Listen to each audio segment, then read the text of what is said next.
Welcome to the Podawan Podcast. Tonight we're going to talk about Kenobi, Ahsoka, or some Clone Wars stuff. We're going to talk about the High Republic, and we're also going to discuss some of the Rise of Skywalker Novelization. Coming in hot.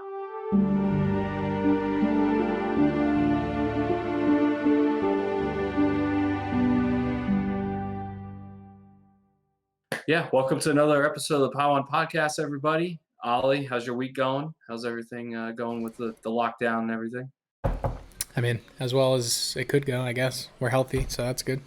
Yep, same here. We're all doing good. So Good. hoping everyone is doing well out there. Actually, to throw a little thing into the intro, Andrew Jack passed away due to the coronavirus recently, or complications from the coronavirus. So RIP to him. And he was I'm not sure if you remember who he played. Yeah, he was in Last Jedi, right? And then he was Yep. also a voice in Solo, I think. Yep. And he was like a dialect coach for a lot of them. He was a dialect coach, Yeah. and he was. He's the dude with the one of white hair and the beard, like on Crate, Yep. who like stood out in front while everybody else was like in the little pit, right?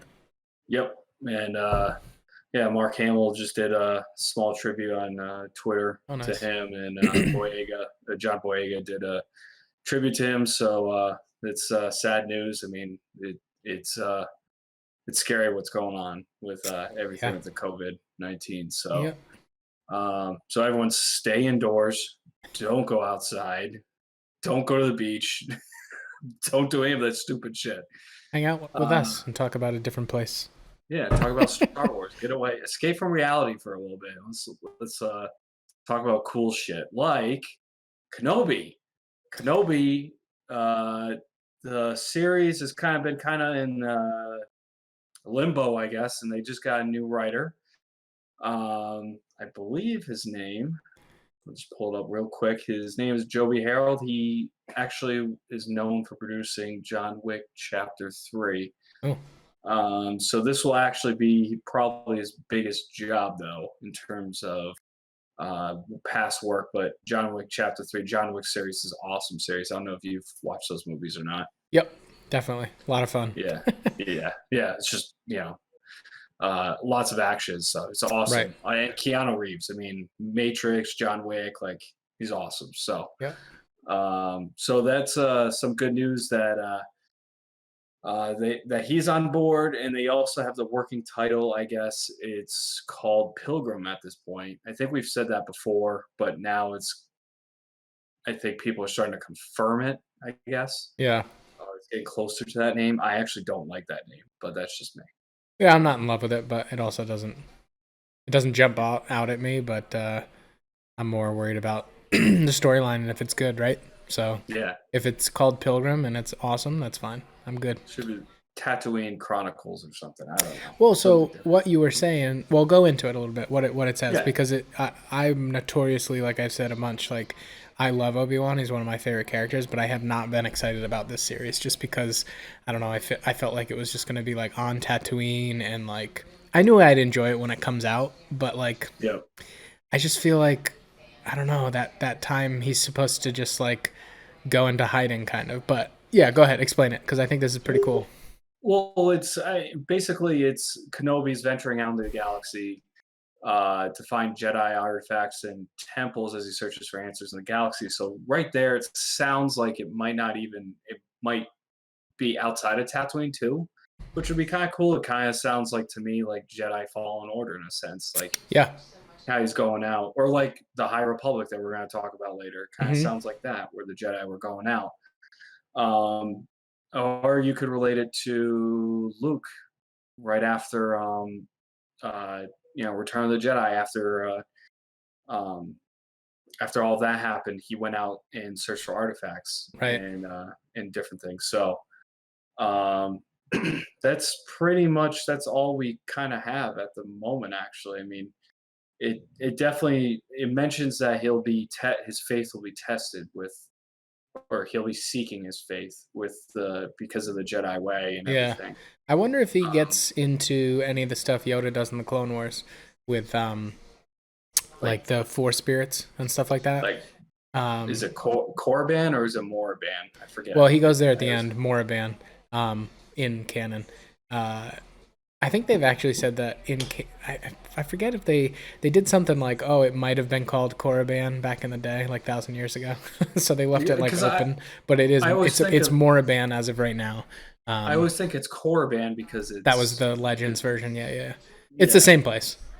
So okay. I mean, anyone who's like into Star Wars like would understand what you're saying. But yeah, before that, he goes to like this. I don't even know if they give it a name. It's like some spirit world, like the pure midichlorians kind of thing. It's in the Clone Wars. It's a whole arc with Yoda, but it's basically where Yoda starts his training for the Qui-Gon stuff. It's when he hears Qui-Gon in his head, and Qui-Gon tells him to go here to learn how to become a Force ghost, essentially. But that's supposed to be a big part of what Yoda and Obi-Wan are doing in that 20 years or whatever it ends up being after Revenge of the Sith. So it'll be interesting to see if he, as he travels, he picks up on some of the stuff that Yoda does, or if he's hearing Qui-Gon and that's why he's going out, because obviously he figures out how to do it because he's a Force ghost. So it'll be interesting if they play into that. Yeah, it'll be interesting. I mean, then there would be probably more Sith stuff then too. I'm sure you'd run into some of that as well.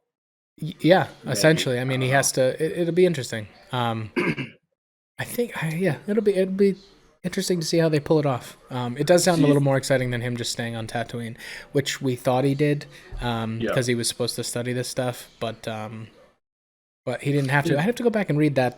There's a comic that gets into his time on Tatooine a little bit. I think it's like Luke reading his diary or something in the comic. And I'm not sure if he mentions traveling. It'd be interesting to see when that takes place. What is it? I've read it. I have to go back and find it. There's definitely a book too that talks about a book. I can't remember. Was it from a certain point of view that does the different? Yeah. And it comes. It's when Qui-Gon goes to him, right?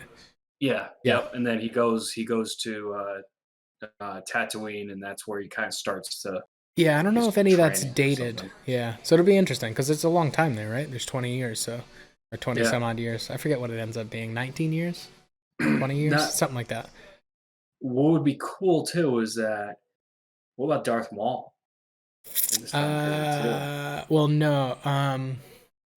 Rebels answers that a little bit. A little bit, but he could be rolling around. He could be in there, but I think the way it's referenced, I don't think they can meet. Because I think Maul's always looking for him. And that's why with Ezra, when they do that thing with the spirits on Dathomir, and that whole thing, when they do the Sith holocron, and he sees the twin sons, he goes after Obi-Wan. And I'm pretty sure he says he hasn't seen him since then. But hey, I haven't watched it recently, so I'll have to go back and check that. But yeah, so I think they could play on that, but I don't know where they'd go with it if they can't meet. You know what I mean? Yeah, that's true. A lot of people said they wanted Vader, which was interesting because when I was looking into it, well, there's an interesting thing of like he never says that they haven't met since the time on Mustafar, and the way Vader phrases it, last time we met you were the master and I was but the learner or something, it could fit. I think it's pushing it, but hey, I don't know, it's interesting. It would be different. I mean, I'd be all down. I'd be completely for it, but like then if they did it the right way, it'd be tough. I'd have to go back and look at what they, I think it was on Jedi Council, with like Harloff and Knapsack. They were talking about it, and he made a good point. But it'd be interesting. I think it'd be cool if they did like you're saying, like kind of like Fallen Order, almost like an Indiana Jones kind of thing, right? Yeah, exactly. I mean, it'd be really cool. Which is put him in. It put him in a different light too, because all we know him for is either training under Qui-Gon, training Anakin, and then just with the Clone Wars and everything, you don't really see him kind of like doing like other things. So could definitely run into. I'd have to go back and look too, but there could be some stuff with some different characters like Afra, maybe if he's going Jedi temples. What about Ahsoka? Ahsoka, yeah. Again, all the characters like that, like Ahsoka, you'd have to. There may be something in canon that happens in Rebels where she references that she hasn't seen Obi-Wan since then or whatever, but maybe not. But I'm sure. I mean, they'd have to look into that. But yeah, all those people are on the table. You know? I like how they put all these stupid lines in these shows that completely ruins any hope for this. It's not. Yeah. I mean, it's not ruined if they just can't. I don't want them to go against, like, if Ahsoka in Rebels goes, oh, Obi-Wan's on Tatooine. I haven't seen him since the Siege of Mandalore or whenever. Yeah. I don't want them to shoe it in. They just, but they wrote those, so it shouldn't be hard to check. Yeah. So. But that'd be cool. Yeah. Speaking of Ahsoka, let's talk about Clone Wars a little bit, since there's been a couple episodes since we last talked about Clone Wars. Yeah, 5 and 6, right? And tonight or tomorrow morning, tomorrow will be episode 7, which actually they're saying that we're going to see, was it Bo Katan and Ursa Wen? Oh, possibly. So she's gonna make her way to Mandalore in this. Possibly. There's just a screenshot of okay. the three of, or who's the other person, actually? I don't even know who the other person is, but Bo-Katan's one of them. Ursa Wen, the other one I don't know. Okay. But yeah, there's a screenshot rolling around on the internet that's cool. clear as day that it's Bo-Katan, though. Like, it's the helmet and everything in the city. Yeah, we pretty much knew she was going to be it for the Siege of Mandalore at some point, right? Yeah. I think they were saying that it basically, the Pikes are going to be part of Maul's plan with all, like, the crime lords to take over Mandalore. So maybe that's why we're getting involved with the Pikes right now. Okay. So it's kind of leading into that, is what I heard. So maybe it'll make, so last episode, it didn't do anything for me. My opinion, last 2 episodes were, I love seeing Ahsoka again. I love seeing her after everything that happened with her being banished from the Jedi Order. But it just, for me, it didn't live up to like the first few episodes. The Bad Batch, I thought, was way more fun. Gotcha. I think you're gonna find these. I think in the end we'll find these necessary for her character, because again, she's just coming from the Jedi. Like, she's only known the Jedi. She was picked up as a little kid, right? So I think, as much as these seem like fillers because we're excited about the Siege of Mandalore and getting into that whole thing, I think these will be important long term for her character, because she needs to see kind of that, like, not everybody's like a giant fan of the Jedi. You know what I mean? Yeah. And things are done differently.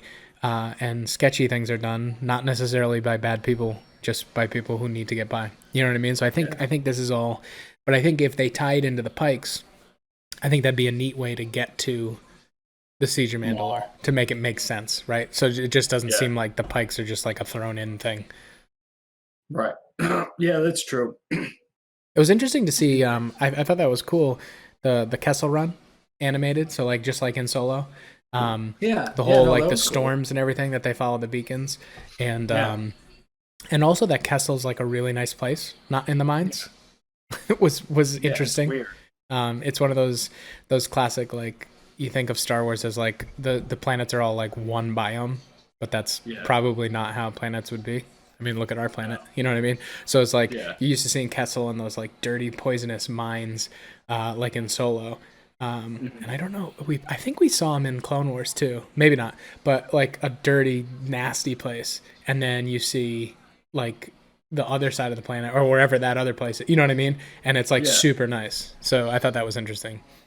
I mean, it definitely gives you a different perspective on that planet. And the only part I liked a lot, and I think I saw something on Reddit too comparing it to A New Hope, is when Ahsoka and the ship, they go by the control tower, and then Anakin can sense them. So he lets them go. He lets them go, even though we don't fully know if he actually did sense them or not. Yeah, he did. Just like, he definitely did. Yeah, I mean, why show that scene? You know. Yeah. All right. Well, I mean, it's kind of the same comparison as like A New Hope when they're. Is it A New Hope? Yeah, it's A New Hope that he's like, let them go. or with the Ming, I believe. Or am I thinking? No, what No, are I'm you not thinking of? Empire. I think it's Empire, right? Is it Empire? No. No. It's A New Hope. And what happens? What am I thinking of? Oh, never mind. I'm drawing a blank. I thought. Do you know what you're talking about? What scene are you talking about? They're oh god, that's gonna drive me nuts now. Vader does the same. Vader does the same exact thing. He lets somebody go. He lets them go. Like Luke is in the ship. When they're attacking the Death Star? No, they're not attacking the Death Star. I don't know. Because A New Hope is when they get tractor beamed in. God. To the Death Star. Oh no, it's you know what you're thinking of? I think you're thinking of or the one I was thinking of when you said that spurred my memory was in Return of the Jedi when he steals the shuttle and the shuttle's going down to the moon and Vader lets them go. That's okay. That's it. Yeah, because they were like, and Luke's on the ship, and Vader like stumbles for a second, and and I think Luke says Vader's on that ship, and then he lets him down to the ground or whatever. Yeah, I think it was. Yeah, I was getting that that's the thing I'm thinking of. Yeah, same kind of thing though. Yeah, senses him, Yeah. so lets it go or whatever. Not that he has any ill will towards Ahsoka as it is, so it's not like he would go out and like kill her or something. Right. Not at that point, but no. And this is also, I think this is also leading. These are the, like we talked about before, like how Clone Wars is really good for Anakin's story. I think this is really big for Anakin too. Is that he was pissed that she left. Like he wasn't pissed at her. He was pissed that the Jedi didn't, the High Council didn't believe her in the bombing thing, and so that leads her to leave. Which leads him slowly, like pushes him a little bit further away from the Jedi Order, right? Because he's kind of like, all right, like I knew she was good the whole time, and you guys didn't believe her, and so now I think he's letting her do her thing, and maybe that's how it kind of all gets tangled back into, you know what I mean? Yeah, I think it's because they meet again. Obviously, they meet again because she comes back and the clones have all the different paint jobs on their helmets. So maybe whatever happens in this little side story before Siege of Mandalore, you know, it opens up something new in Ahsoka's mind about the Jedi, right? And she kind of tells Anakin, so it also kind of paints the picture a little clearer for Anakin that he's like, yeah, people all don't think like. People aren't all behind the Jedi. Like, there's more people out there that are like, yeah, that's true. Which can continue to push him down the path. I guess just these episodes to me, just if we were just like, let's rate these episodes all together, the last two episodes to me were just blah to me. But they also could be setup episodes, like you're saying. So like, yeah, it's tough because I watched. I remember. So I just think, just like Mandalorian, I think it's really tough to watch them when you're super excited, week by week, because when you get an episode that's setting stuff up, it seems like filler in the week by week version because you're waiting all week for a new episode and then you get something that you feel doesn't really move the story forward when it's for a bigger payoff. Whereas like when I watched Clone Wars for the first time, I think all 5 seasons were out. Maybe the 6th season was running. I'm not positive. But basically, my point is I got to watch them. Like, I got to binge watch them. So a lot of those episodes that were week to week that I think people were probably like, oh, fucking filler. I think when you get to binge watch them and you don't have to wait a week for the next episode, I think a lot of those play better. You know what I mean? Because you're not. So I think if you go back and once this season's out, I think when we go back and watch it, I think these episodes will be fine. I don't think they're anything special, you know what I mean? Like I'm not here to say that like these are the best episodes ever written, you know? Yeah. But I think it's kind of that feeling of like we have to wait a week, so like we want to get to the story. Kind of like Mandalorian, right? Yeah.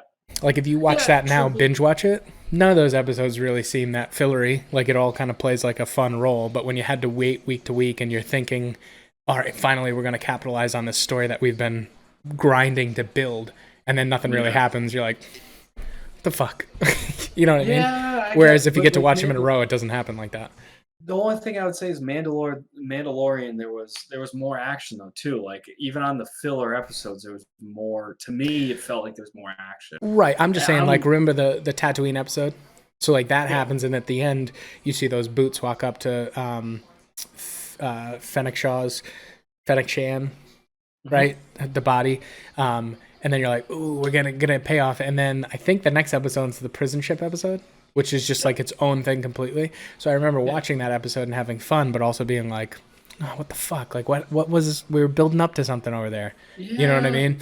Whereas if you get to watch it all through and you don't have to wait the weeks, it's not that big a deal because you get the payoff. You know what I mean? Eventually. If that even was Moff Gideon.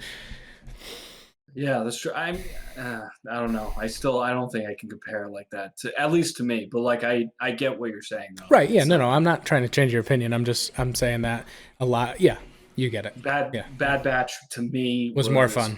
More fun, more action. Yep. The characters are way cool, but like, yeah, it's probably these last 2 episodes are setup episodes, especially the Pike Syndicate and everything. And I'm sure since they'll be playing a role in Siege of Mandalore and stuff, it makes sense. It makes perfect sense once we get there. But I feel you. I wanted to get moving. I was kind of like the 5th episode. I was like, all right, I see. Like this is probably a little bit of a setup episode, not a big deal. I didn't look at it in a negative light. I was kind of like, all right, it's just Ahsoka's like first time out or whatever. Right. And the next, this last episode, Deal or No Deal, I was like, okay, you've had enough. All right, just I can't take another episode. Like, this is kind of wasting the series to me. But like at the same time, it's another episode. So yeah. So what did you think overall though? You just same thing, kind of just like their sap episodes. Just I'm grinding along. I think I'm just like I said, the canon nerd in me was cool to see a different side of Kessel. It was cool to see the whatever that is, Nebula or whatever is outside of Kessel that was in Solo. So it was cool to see that animated. So stuff like that's neat. You know what I mean? Always excited to see that. I still have this weird nitpick with like the Pikes because they showed up first in animation and they're very clearly like big-headed, like alien-looking things. You know what I mean? Like the way that Pikes look. And then they're in Solo, but they supposedly they're wearing a mask because of the poisonous air, but like it just looks like a human. They don't look. It's like one of the, in my opinion, like they didn't do the live action Pike very well. It just doesn't look the same at all to me. And so every time I see him, I'm bummed because I really like the way that they look in the Clone Wars, and I think they would have looked really cool in Solo, but like. I watched Solo the first time and didn't even know they were Pikes. I thought it was just a droid, the guy who like lets them in. And then like I heard they were the Pikes and I was like, oh yeah, I guess the face mask kind of looks like that. So then I went back and watched the Clone Wars because I was like, wait a minute, were those masks that they were wearing? Or I always thought that was like them. I thought don't they look like kind of like Twi'leks a little bit? No, not even close. No, they have like a alien kind of head, like that elongated head thing, and their face is like really small, and they have like 2 little like breather tube kind of things here, but they have like weird eyes and like kind of like a cat like mouth. They just don't look like the thing in Solo, and they look really cool in Clone Wars. Well, the guy that was in this last episode, the ones that they meet in like Mind Trick. Yeah, but like the main guy, I don't know why I thought when I was watching, I was like, oh, they kind of look like Twi'leks, but they're not at all. No. Maybe there was one that had like a headdress on or something. I don't know. He had the main guy. He kind of had that headdress thing. Yeah. But anyways, it's a nitpick. It's not a big deal. I just I think they look really cool in the cartoon, and I felt like the Solo really fell short on that. Yeah. Anyways, it's like a stupid comment, but but Solo it annoys me. The thing, if you watch Solo again, he looks like a droid. It doesn't look like that alien at all. It's supposed to look more like Plo Koon. I mean, I guess not really, but I'm kidding. Plo Koon sucks anyway, so we're gonna skip that. You're a dick. Yeah. If anyone knows that's listening, your old Xbox is the worst Xbox name ever, gamer tag. So, just saying. I thought it Not was as cool. good as Automatic Coma. That was the best one by Just far. computer generated, yeah. Yeah. All right, so we'll move on from there. We're gonna go into our Rise of Skywalker. Ollie's gonna talk about the novelization, and then we're gonna talk about the High Republic. So this part of the show is the Cantina talk, and so I'll let Ollie kick that off. Talking about the Rise of Skywalker. What you just finished the novelization recently, didn't you? I'm almost done. I'm Almost like done. at the part where Rey gets the Exegol, but I thought Okay. it'd be a cool time just to go over because there's some interesting things in the book, like there always are, that aren't in the movie, which is I mean, I just find it interesting because obviously when you're watching a movie, you're visually getting a lot of the information, so you're processing it in your own way. When you read the book, it's describing it for you, so things that maybe you didn't pick up or weren't even there are gone into way more detail. So, and a lot of times they're totally different than what you thought you saw. You know what I mean? Right. Right. Like, for example, just like the fight between Rey and Kylo on the wreckage of the Death Star, the second Death Star, on Kefbir, like on the waves and stuff. It was neat because it was shown mainly from Rey's point of view. So to hear her talk about like Kylo was a lot stronger, but she was a little bit quicker, like little things like that you wouldn't pick up by watching it. You know what I mean? That's coming from how she's perceiving the fight. I thought were neat, but yeah, let's jump right into some. I think you'll find some of these interesting too. There's the rumors about do you remember the rumors for the Rise of Skywalker that there was going to be like this oracle thing, this like spider looking thing on like a giant baby's head, is how it was described. Someone did like a little drawing. Yeah. Do you remember that? Yeah, the okay. seat and everything. Yeah. Yeah, so it wasn't in the movie at all. No. So that was in the book, like in great detail. So apparently wow, I didn't even know that. Yeah, so when you see Kylo at the very beginning, that like montage of just like him like going crazy and getting the Sith Wayfinder. Yeah. So he like fights through all those guys who are like worshippers of like Darth Vader's temple that used to be there. It's kind of in like the ruins of his temple in the fields of Korvax, I think they call it. Yeah. So he like wipes all them out. And then he gets to like this like, I think they describe it as like a black lake that was like super flat and still. And out of the black lake comes this like giant thing. And on its head is this like little spider thing that was the Oracle. And it talks to Kylo about like, you'll have to earn it or whatever. And so basically he gets them to give him the Sith Wayfinder, and it appears out of the lake, and then he goes and takes it. So like you only see him like get in the fight. You have no idea where it is. You didn't even know it was Mustafar. And then he just like gets the thing. So there's this whole scene, this whole scene that happens. That's in the book. So it's part of the story. It just wasn't in the it wasn't in the movie. So I thought that was interesting. Let me try to refresh your video here. Sorry. No, I think I fixed it. I apologize too. Nope. Oh, there I am. Yeah. Okay. I think it might be on my end because it freezes on Discord. So just let me know if that happens, and I'll switch that. So yeah, so that was interesting. There's a really neat scene. He interrogates Chewie when they capture Chewie. We don't really. Yeah, I don't think they show that at all. So he goes into Chewie's mind, like he does the thing like he did to Poe and Rey. And it like really upsets him because he sees like how much he sees like Chewie's visions of like him as a kid and him calling him Uncle Chewie, and it like kind of messes Kylo up because Chewie still like loves him. You know what I mean? And it's so it's kind of like it's like good. I don't know how you would have done it in the movies, but it's like it's a good setup for him starting down that path. I I gotta apologize too. I threw the Rise of Skywalker at you instead of the High Republic. I know That's all right. beforehand we said we were gonna do the other way around. It doesn't matter. We'll Yeah. So, do it either but way. that So would have been that would have been a cool scene though. it would have been emotional. Yeah, it would have brought a Yeah, little bit more to Kylo, like kind of getting jittered. Yeah. yeah. I would have loved to see that in the movie. That yeah. It's all yeah. That would have been cool to see. Yeah. Because that's right before he he ends up finding Rey on Kijimi.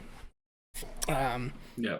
So that whole thing, which is interesting. There's way more on Zori Bliss, which is cool. It describes her escape, and her like what she did to get some of them out of there after they go up to the Star Destroyer, and before the Sith fleet gets there or the Sith ship gets there and blows up Kijimi. It describes how she got away and how she came back and got Babu.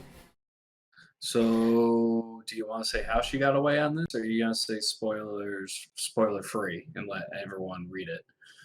Well, I mean, it just details it. It's not like some crazy thing. Oh, okay. Yeah, I mean, I'm gonna give its general spoilers, but there's a lot. There's like a whole chapter. Oh, really? On her Okay. getting away and getting some of the like her thieves guild or whatever away. So that's pretty neat because she has a run in with like the Knights of Ren a little bit because they're still on the planet at that point. Yep. So that was neat. It confirms that Finn is Force sensitive, which I knew. I think someone in like a tweet confirmed it, but the book confirms that he's Force sensitive. So Wasn't it Matt Martin that he may have like someone said, "Oh, what was Finn gonna tell Rey?" Yeah. Yep. But it confirms that he's definitely Force sensitive, which is neat. Also, there's a lot of Luke communicating with Leia, and basically him pushing her along to connect with Ben because he's saying basically it's your time to join the Force, like to join him in the Force. And she keeps like holding out because she's like, no, I need to help the Resistance or whatever. So that was neat because that doesn't really happen in the movie, not as much. In other words. So, never mind. Keep going. No, I mean, what's up? Well, so all this stuff right here, like I don't know. So how much of it do you think could be in the movie, or should have been in the movie? I just look at it as like this. It's weird because it comes out after the movie. But Yeah. if you've ever watched a movie, loved it, and then gone back and read the books, it's this is very similar because there's just you get into more detail. Like if you had never read Lord of the Rings and you go watch the trilogy, right? Yeah. And you're like, wow, that's really cool, and then you go read it, you're gonna be like, holy shit, there's way more detail. Yeah. You know what I mean? So this is only weird because the movies come out first and are more the draw. And the books haven't been out for like 50 years and then a movie comes out. But it's the same thing. You're just getting more detail. You know what I mean? So like, but I you know mentioned like Luke talking to Leia though. Like, we didn't really see that in the movie. I don't think we saw that at all in the movie. I think they do something where he says like he says Leia or something. Yeah. It's just a little more detail about him talking to her. I don't know. I mean, it's not anything crazy. He's just saying like it's time to rest. Like your time's up. It's time to come to the Force. But she has one more. He keeps saying she has one more thing to do, which is the whole reach out to Ben thing. Gotcha. I mean, I don't know. Like, I get this kind of. It fits really well, to be honest with you. That part, some of it you can argue like they put in after, but this one fits really well because it's kind of the whole. It's what's happening every time Leia pauses.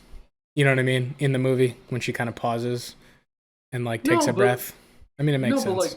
But like, why didn't they put this? Why didn't they put Luke talking to her in the movie? I guess I don't know. Sense. Like that, like those little bits. Yeah, it's not that much. Bit, that could have. That could have been done. That would have added so much more substance to her, like trying to reach out to Ben and be like, "Oh, it makes sense because Luke's like, you got one more thing to do." Yeah. I mean, like stuff like that.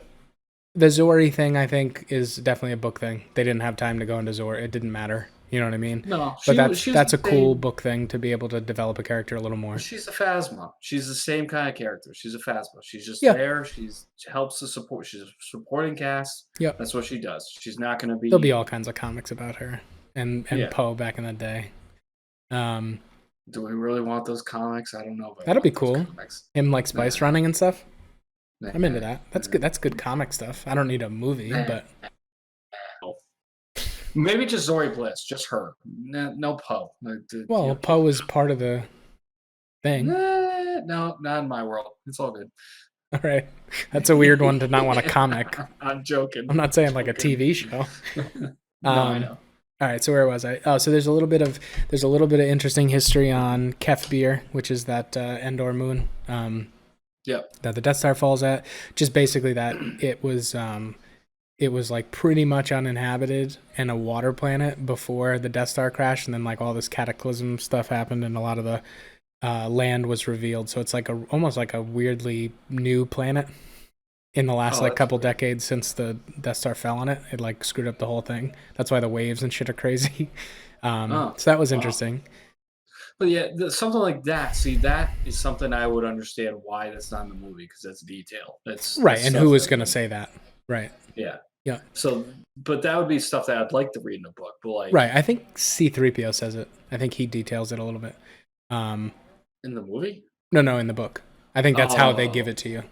Oh, I was gonna say I don't remember anything related to like, this planet is this, and it, blah blah blah. Like, no, and by the way, in the movie, do they ever, because of the dramatic effect, they never say, none of them say at the time that like R2 has your memories backed up, right?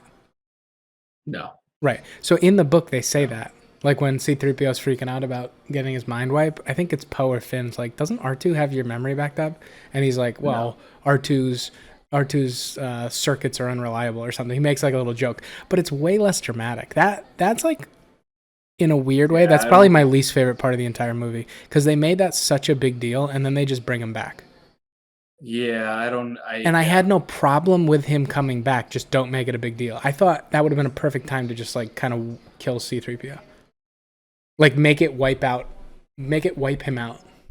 Well, like in the commercials for that scene. That's what I'm saying. They make it so dramatic, and then it's just like he gets his memory booted back up. All the way to the point where he was going on a mission with Rey, so he gets it booted up to like six months ago. Like, what the fuck? Like, that was so anticlimactic. This is why people didn't like Rise of Skywalker. That's not why people didn't like it. That was stupid, but that's not the reason people didn't like it. So anyways, a little more detail on Rey's battle with her dark side self. I thought that was interesting because she, in the book early on when she's talking about how she rebuilt Luke's lightsaber, she actually says like she'd probably like when she builds her own to have something more like her quarterstaff with like a weapon on both ends. And she says specifically like, and maybe a hinge in the middle for portability.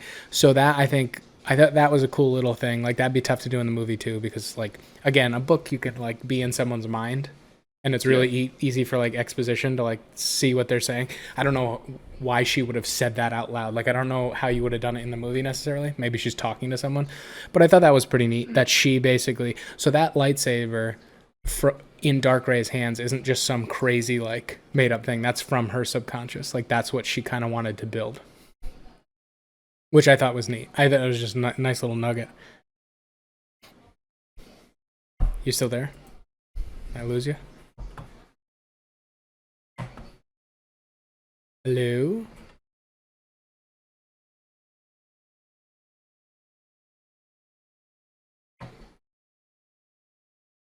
Hello? Hey, what just happened? Yeah. I just reset it. I don't know. You froze. Oh, okay. Yeah, so I was just saying that was a cool little nugget about her lightsaber. Yeah. No, I saw that rolling around on the internet too, is that that part of the book that she was talking about how she would have rather had it in their staff and all that. Right. So, but she did. I didn't realize. I didn't read that they said the hinge thing. I thought that was kind of neat. Oh, I didn't. Yeah, I didn't even know about that part either. But yeah. But like it got. I don't have a problem the whole thing with the novelization, like in that sense, like I like some of these details being ironed out, like you're saying, like but like the stuff like Luke talking to Leia, like that could have been in the Yeah, that movie. was There it. was That not a I big agree. That would have been like easy addition enough. to it. Just him like whispering in the background. Yeah. Yeah, or it's just The uh, Chewie thing could have been done, like a little flashback. Yep. Chewie thing could have been, yeah, that scene could have been in there. The Zori Bliss thing would like that would have been that's not essential. And then some of the other stuff too, like The Kylo on the Mustafar would have been interesting, and I feel like that was actually shot. That was something that got cut out for time, which it's like I don't know. That seems to me like imagine if that was at the beginning, that would have slowed that down a little bit because I know a lot of people had problems with how fast it started. That would have like yeah, slowed it down a little bit. yep, Um, it would have added what 5-10 minutes of the movie. probably. Like that seems like a weird cut to me Yeah, I don't know. because I it's a mean, neat looking thing. Like the way they did they? describe it's freaky. So it would have been really interesting to see them do that, and it would have made a lot more sense. You would have known it was Mustafar. You know what I Yep. mean? And they kind of mentioned Vader's castle being here and him putting up like so it would have been a little more cohesive. Yeah, yeah. There's definitely, yeah. They definitely, they definitely Well, had it's their that whole issues with like this movie. director's cut thing, right? Like there's Yeah, probably like a cut out there. I mean, that's probably all CGI, so it's probably like a weird unfinished cut, yeah. but yeah, I don't no. know. I'd So like to see it. maybe we will. Who knows? Yeah, I don't know. I just, Um, so yeah, so I have a few more. Blah blah blah blah. Where was I? Oh, so this was interesting. Leia says basically, because this is when Luke's like, come to the Force. You know what I mean? mhm, Like your time's it's time to pass it along. And she's kind of getting into like the last lesson she has to teach Poe and Rey yeah, is how to lead without her. Right, that's kind of when she comes to the realization that she can kind of pass on and like yeah, reach out to Ben. Is she's like, okay, this is the last lesson. Like they need to make that jump, kind of like Bale trusted her at an earlier age to go find Obi-Wan, right? yeah, So like that was like in her, and what she says is her legacy. Her name's Leia Skywalker Organa Solo, right? Like all yeah. the names. And what I thought was interesting, you're not gonna like this, but she Oh specifically God, here we says go. in the book that those three names, that her legacy, like Skywalker will go to Rey, Organa will go to Poe, and Solo will go to Ben. It's not said exactly that way. She explains it a little better. God. Oh. Okay. I All right. I thought it was really neat. The Poe and Organa thing makes a lot of sense actually. That is very much he is that version. He's the Bale. He's like the leader. The general leader more than like Rey. Obviously, he's got the Force, and Ben with Solo. But I thought that was neat. When Leia dies and goes into the Force, there was a cool little nugget that she like I don't know if she sees or feels or meets Luke in the Force, and she Yeah. she drops the line, and he's not alone. So like probably Yoda and Ben, which I thought was cool. Um, like probably seeing a lot of the Jedi that figured it out. Yeah. Um, I thought that there's a neat little background on Pride, General Pride. That basically he worked for Palpatine all his life, and that this was Palpatine's plan for a long time. So I don't know that necessarily references. Operation Cinder. Yeah, I don't know if this was the plan. Like he knew about Exegol and he had this whole thing working before he died, but it definitely kicks in to gear pretty much right away. So it seems like right after Cinder, or right after he dies, Yeah. at the latest, he kind of already had this plan in motion. So while Cinder's going on, and while all the Aftermath series is going on, and while Palpatine's basically making sure that the Empire burns to the ground and people go out for the First Order to create the First Order, Yeah. he like also had the Final Order, and he had certain people that knew about that the whole time. Which is like a double crazy. It's like it's a Palpatine thing to do, is to kind of be like not one step ahead, like two steps ahead. So Pride is like, that's my thing with Mandalorian. I think that Moff Gideon is going to be like Pride. He's going to be one of the original ones that knew about Palpatine's about the final order, not just the first order. And I think that's why we're seeing the cloning stuff with the Baby Yoda, the scientists, and I think that's why Moff Gideon is like after him. Like I think Moff Gideon's one of the original agents that knows that the first order isn't the answer. Like that Palpatine's out there trying to clone and re-go with the Sith. So just throwing it out there. Rey's lightsaber, work in progress lightsaber, is actually seen by Finn and Dio. So I thought that was neat because I didn't know that she had started it before, because we don't know how far after Exegol that you see her light her own lightsaber. You know what I mean? But apparently she was working on it. So that I thought that was neat. A Legends nugget for super nerds.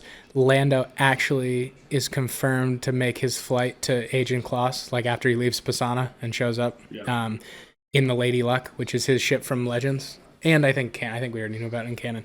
But I'd be super interested to see if we see that in the final battle at Exegol. I'm going to go back and try to find it now because I wasn't sure that he still had the Lady Luck at this point. So that's just a fun one because that's the ship he had in Legends for it was well known. So I wonder how close it was to Legends. Actually, now that I'm saying that, I don't know. I'll have to go back and look at the Lando comics. Maybe they've already shown the Lady Luck in canon. But anyways, it's only mentioned in the movie. I don't think it's mentioned in the movie, but it's mentioned in the book. Oh, maybe that's what it is. Yeah. I thought it was neat because I know I had talked about it, but Snap Wexley's wife is still alive before the Battle of Exegol, which is neat. She's one of Black Squadron, Carrie, which you don't see in the movie and you don't see anywhere. So it's kind of like that. You don't know who in Black Squadron's left. She's in whatchamacallit, not Aftermath, Resistance Reborn as well. Resistance Reborn. Okay. Yep. So she's still alive in the movie before Exegol. I mean, obviously Snap gets killed at Exegol. So it'd be interesting to see if they carry her story on, and the few other Black Squadron people that weren't in any of the movies or weren't in Last Jedi that haven't been confirmed killed. I forget their names off the top of my head, but it'll be interesting to see. And then there's a new book that's coming out of Alphabet Squadron. So you're talking about Black Squadron. Poe, Snap, Care, the girl that they bring on that's an alien, that's like a news reporter girl from a different species. Anyways, yeah, I mean they're in the comics. And then finally, and there'll be a few more we can mention next week after I finish the book, but finally, I also thought it was interesting they get into a little bit of Exegol. So one of the generals, the general actually that's in charge of the fleet, that's in charge of the ship that goes to Kijimi and blows it up, you get like a little write-up from her point of view. She actually grew up on Exegol underground working for on the Star Destroyers and stuff. So she's never left Exegol. So she explains a little bit more about the final order, that some of them were found in the Outer Rim and trained, but a lot of them were born on Exegol. So whether that means they were cloned or who knows. So it's that was interesting. And then the Sith Temple, from Rey's point of view, she says the Sith Temple, when she's walking through it, must have been there for hundreds, if not thousands of years, she says, because of the Sith statues and stuff. So I wonder, it's just bringing up the point of I wonder when Palpatine found this, because we know from Aftermath they constantly say he was always looking in the Outer Rim because he thought his power came from somewhere out there in the unknown regions. And originally, I had mentioned, maybe that was Snoke or what that was, but maybe it was this Sith homeworld. Maybe this is and maybe he found it before, and this is how he set up everything, because obviously he had all those outposts on Jakku and shit looking into the unknown regions. Maybe he had found this years before, so it was in motion before he died. That'd be cool. I mean, that would explain a lot. I mean, I don't know when they'll go into it, but it'd be interesting. Yeah, it'd be really cool. Maybe Kenobi hops into it. Yeah, that'd be cool. I don't Yeah, know. or something. Yeah. And he also, I know we talked about this last time, but the lines of him saying basically to Rey, like, I brought you here to kill me so that I can transfer my spirit into you, and you'll, because I'm all the Sith now, basically. All the Sith live in me, and then we'll be together. So it does seem, whether he's being more possessive, I don't know, but it does seem like they're hinting at like a Sith every time the master's killed almost becomes slightly part of the apprentice, so that you know what I mean, so that they're all, which would be interesting. That's not how it was in Plagueis, the novel, which is not canon anymore. So it'll be interesting if they play off of that with Bane, almost like maybe not all of them, but some of the stronger ones continue to like be a part of the next one, if that makes sense. You know, maybe not like full takeover, but yeah, it'd be interesting. It'd be really crazy if that's kind of what it was. Like Palpatine is like part Plagueis, part Bane, part Tenebris, part like all these other, you know what I mean? Xana. Fucked up. Yeah. But it'd be interesting. I mean, it'd bring a whole different. Be a good play on the rule of two, Sith. on why they were doing it. You know what I mean? To build, like, that's how they built the power almost. Yeah. Yeah, I mean, essentially, you at this point, we don't have a ton of information as to around all that. I mean, hopefully, the High Republic And it does fleshes that out. It does kind of make sense because they're obsessed with themselves, right? That's why they can't become Force ghosts, because they're possessive and stuff. So it'd be interesting if that's how they, you know, and it doesn't, in a way, the rule of two kind of doesn't make sense in terms of like Bane kind of knew he wasn't going to be the one to take, like, to strike down the Jedi, but he set it up to be the rule of two so that someday they could. But it's not a very Sithy thing to be like obsessed with trying to live forever and trying never to, you know what I mean, and being obsessed with yourself, to say like, oh, I'll just put in a sweet plan so that in like 100 years some other dude can do it for me. You know what I mean? You would think he would try to be a part of it. Yeah. So it'd be neat if they play off of that. Yeah. Yeah. Yeah. So that's all I got on Rise of Skywalker. I'm pretty much at the end. If there's a few cool nuggets at the end, like anything on the celebration or anything, I'll bring that up next week. But yeah, I thought that'd be fun to do. I know you were kind of looking forward to some of the differences.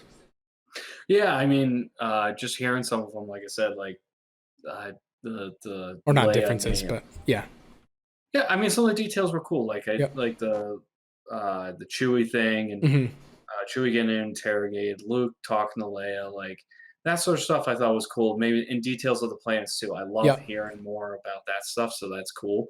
I don't particularly like the Leia name thing, and you know my thoughts on some of the other stuff too, like the cloning, which we'll call it, just like revealing certain things through a book that should have been revealed in the movie. We've already discussed that in past episodes. I disagree with some of that, but that's just me. But like the details, like you're saying, like the planetary details, like you're not going to get that in a movie. That's right. It's a movie. That's why. Or like Zori Bliss and stuff like that. So, I mean, I'm probably gonna have to. I'll be reading that at some point too. Yeah, there's enough in there. It's cool. Yep. So moving on, we're gonna then discuss what characters are alive in the High Republic. Yeah. Is that what? So I thought it'd be fun because obviously we're gonna be really into the High Republic when it comes out, and there's not gonna be a ton until, you know what I mean, until the summer when it starts to kind of come out. But I thought it'd be cool to kind of do a little bit of research. Some of this isn't canon. I tried to stick to canon as much as possible, but I thought it'd be neat to kind of just run through some of the people. I didn't get like super into it, like people that no one knows about, but just some characters that are old enough that maybe they were around in that time period that we could see pop up. Right. So I'll start with like the most likely definitely alive. Yoda. Obviously Yoda.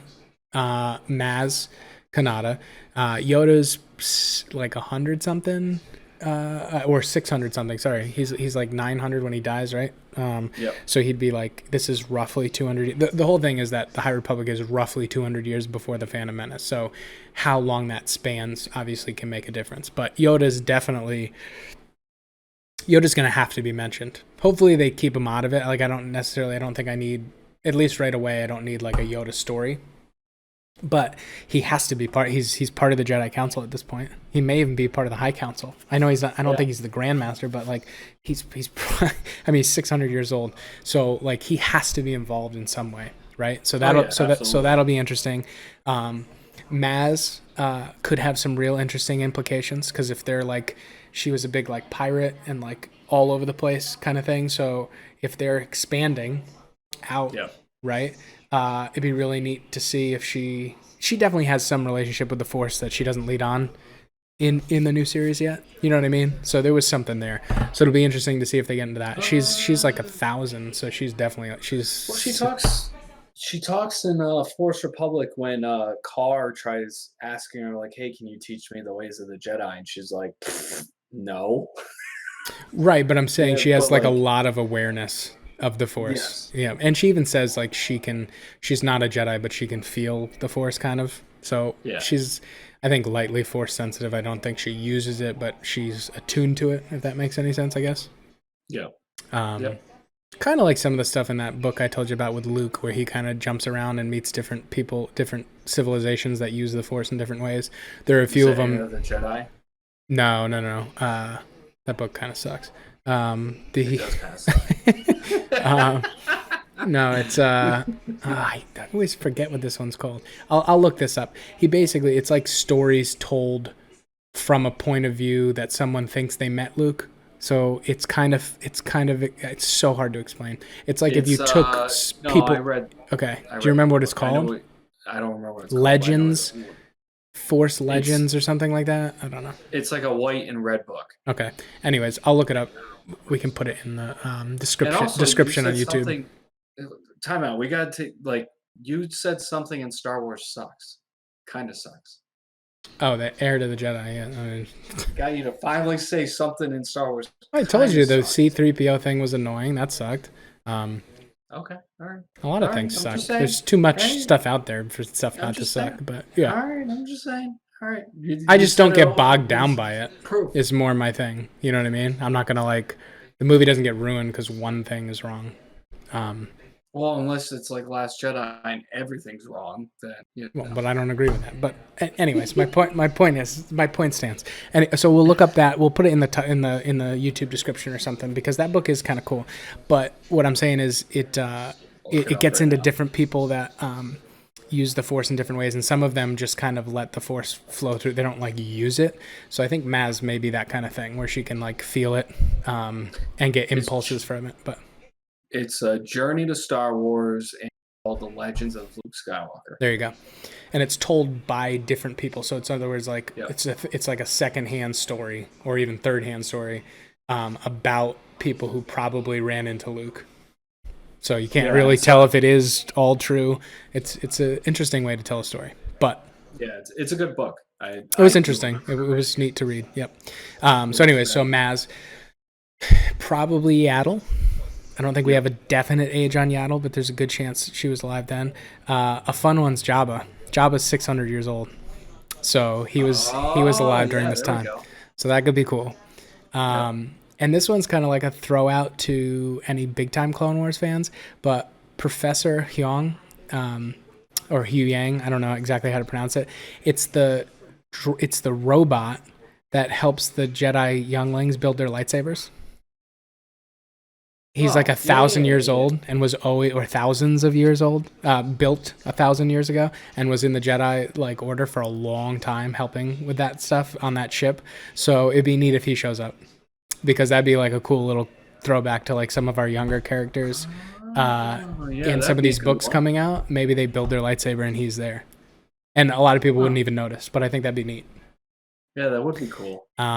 So those are the definitely most likely alive group, okay?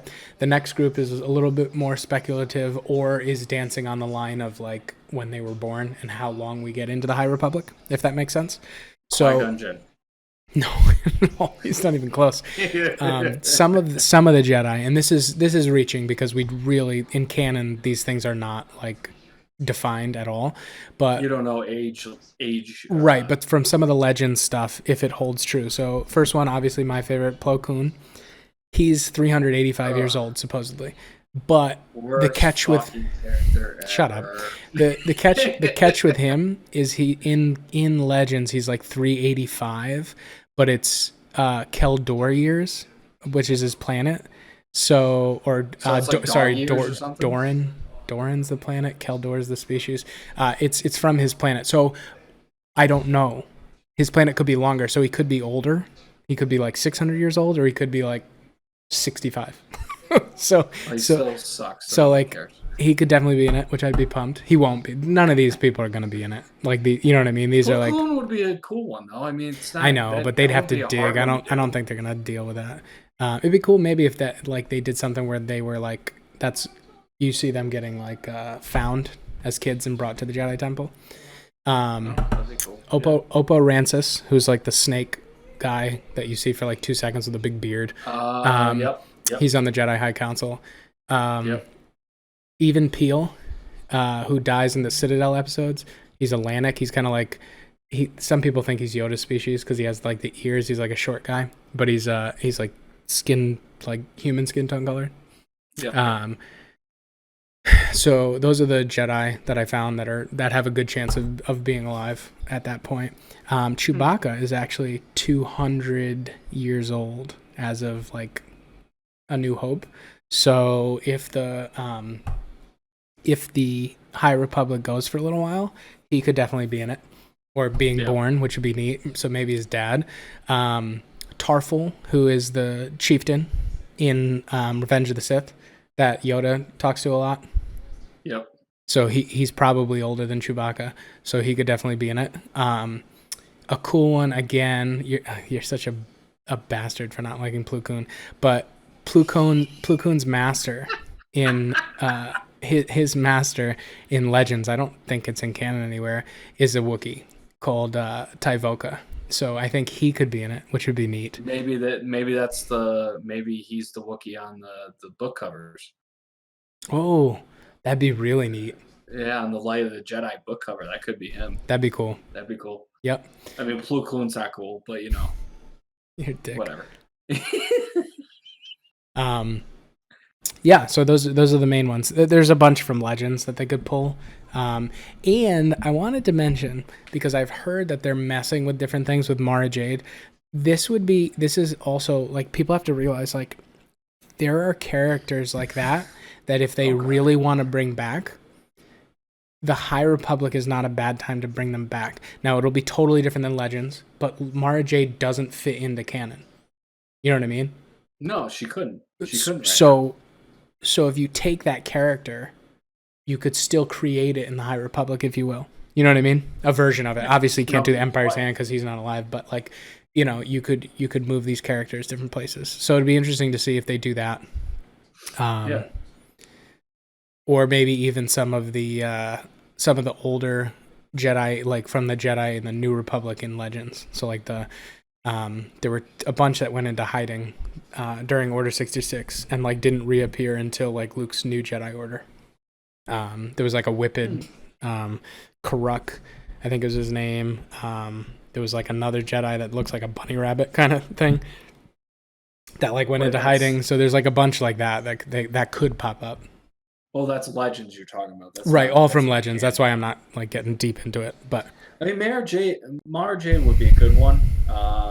Obviously, you can't fit her into canon, like you're saying. Yeah, I'm just taking the spirit of the character, and doing something different with it. Luke for like 2 years or something like that. So yeah, I think it'd be wasting her to try to shoe in like an Emperor's Hand, who's Force sensitive. Maybe you could do something weird where she's like is chasing Luke in that time period that we don't know what he does. You know what I mean? Kind of, but I feel like that's pushing it. Yeah, I mean, like it would draw like the Legends people more, but like even if. But he can't get married. We can't really get married, or if he does, she has to disappear. and she kind of has to die because if she just disappears, why didn't she come back? I don't know. It just there's not a lot of room. There'd be a lot of questions with that. Yeah. Yeah. Yeah, that'd be a cool character. Yeah, I mean, she was great. Yep. So you got Obi-Wan as well. Obi-Wan's up there. Qui-Gon. Obi-Wan and Qui-Gon. Oh no, not even close, dude. I looked at most of them that are within reason, and those are the main ones that had any kind of even legend stuff that gave a general age. So that's kind of where I stopped. What about any of the Night Sisters? I did look into that. No ages. I couldn't find anything because I was thinking Mother Talzin would be an interesting one, but I couldn't find any kind of age stuff. So maybe, yeah, it could be. That'd be an interesting one. I'm trying to think of what else. So you got the Night Sisters. I really hope they do so. I don't think they'll do it at the beginning, meaning like when the stuff first comes out. I don't mean the beginning of the timeline, but I'd love and I really hope they do something with the Sith, like way in the background. You know what I mean? And maybe do something where they get close to being caught, kind of like they did in the Bane novels, but they somehow wiggle out of it. And it'd be really neat if it was tied close enough, because I forget how old Plagueis is technically, but it'd be really neat if it's like Plagueis or Plagueis and Tenebris, which was his master, you know, or people we've heard of, that almost get close to getting caught or something. I think that'd be really cool, as like a side story. How old's Sidious at Phantom Menace? I think they said he's like 42 or 44 or something like that in the Phantom Menace. Not even. Yeah, I mean, I don't know that that's canon either. I don't know that there's a canon date on that. Because again, Plagueis isn't canon, the novel. So I don't know. True. It does. I think that's what they base it off of, though, because I think that puts him somewhere in his 40s during the Phantom Menace. No, obviously you can't do Darth Maul. He's too. No, because no, because Palpatine finds him when he's a baby. Yep. Oh, again, not canon. I don't think so. It gets confusing in that time period. So you got that. I'm trying to think who else. I can't. I think those are the major characters. I may have missed something. I mean, C-3PO is built by Anakin.